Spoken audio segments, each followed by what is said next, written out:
So let's get back to talking about your business, right? Because you are the founder and owner of California Vegan Food. So how did that all come about?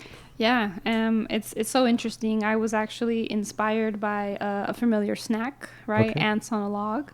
And this was when Ants on a log. Ants on a log. Okay. I was inspired by ants on a log because I was really, I was in my early 20s at the time. I've always been, ever since, right, I was 16 and I became vegetarian, I've always been like pretty committed to like eating healthier and trying to solve these social problems of food.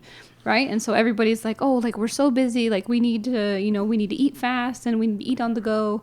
So that snack inspired me to think about like a breakfast bar. Yeah. And like a breakfast bar, that would be awesome. I'm sorry, what is ants on a log? Because I'm not familiar with it. Sorry, it's celery, peanut butter, and raisins. Oh, okay. Celery, peanut butter. I've never heard that before. Ants on a log. Cool. Yeah. Now it makes sense. Yeah. So that snack, right, celery, peanut butter, raisins, that combination really just kind of like kickstarted this idea of how could we create something that is accessible, that is healthy, that is delicious, and that is like easy to eat on the go. Yeah. Right. And that was like the initial kind of like, oh, this is kind of like the vegan food like format or value system that I started with. Okay. And then over time, I tested out a couple different things. Right. I started with Concha Libre out of the East Bay. I started making pan dulce. Pan dulce, yeah. Conchas. Yeah.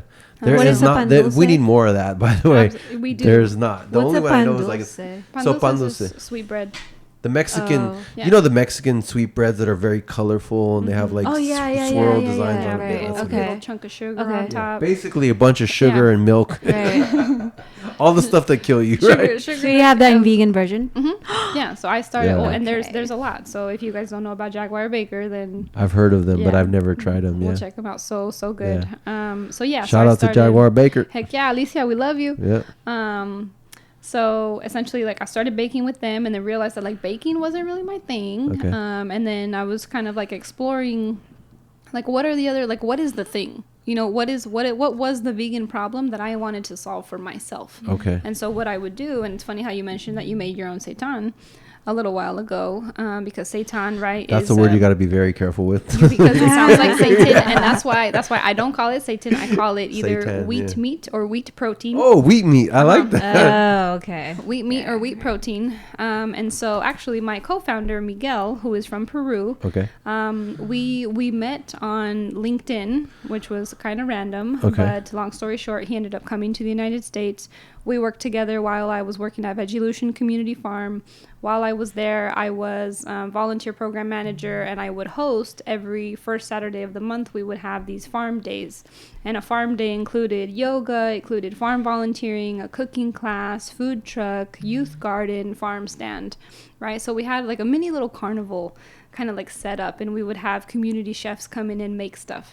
And so I invited him to come make stuff, and he made these cool like little meatballs, and he would make his own seitan, right, which was just a wheat-based meat alternative. Yeah, vital wheat gluten. Vital wheat gluten. That's really all it is. And now there's all this thing about gluten, but we can get into unless that you're later. You have a gluten sensitivity. Sorry, but but that's also connected back to the adulteration of the food system in the United States. 100%. Yeah. By the way, gluten used to bug me. Yeah. When I went vegan, I eat all the gluten in the world. It doesn't bug me anymore. It wasn't the gluten. It was my digestive system was all jacked up from all the other stuff. Exactly. Yeah. So Miguel taught me his version of how to make, right, the plant-based meat alternative.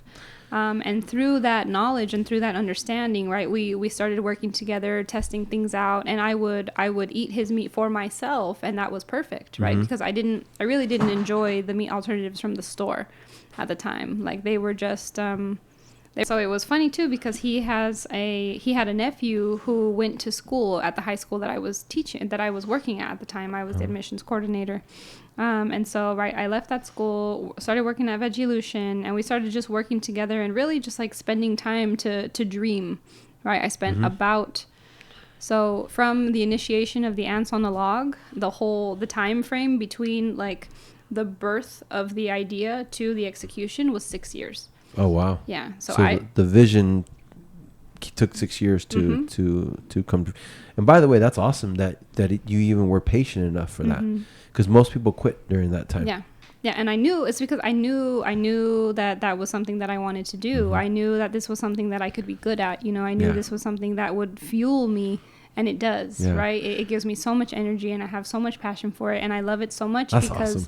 Because it's comparable, you know. So now what we do is we make 2 versions of plant-based meat alternative that has a base of beans, wheat gluten, and almond butter. Oh, wow. And so people are always like, oh, like, where are you going to get your protein? Well, those 3 things, that's a complete... a ton of protein right there. That's a complete plant protein. So, like, bodybuilders out there, like, our product has the most protein, like, good fats, and a really nice amount of carbohydrates. Do you guys use pea protein at all? We don't at the moment, but I do once we get a little bit bigger, and I have like the cash flow to buy like so many ingredients. So is it more expensive, the pea protein? Pea protein is more expensive, and I don't have the capacity to like to work with it right now. Especially since you're like on a bigger scale, like you're feeding like a lot of people. You gotta do what's more economical for the business, right? Absolutely, especially right now, right? Because we're so small, we're not even 2 years old yet. Yeah. So you know, he really inspired me and helped me to build the vision of what we could accomplish and what we could do. And so it got to the point where, you know, I just decided New Year's 2019, I was like, if I don't start now, I'm never going to start. So I just did it, right? I filled out all the paperwork. I got my corporation. Exciting. Just take action. Yep. I just went all in. And so I got incorporated in March, made my first sale in May. That's awesome. And we've been going ever since.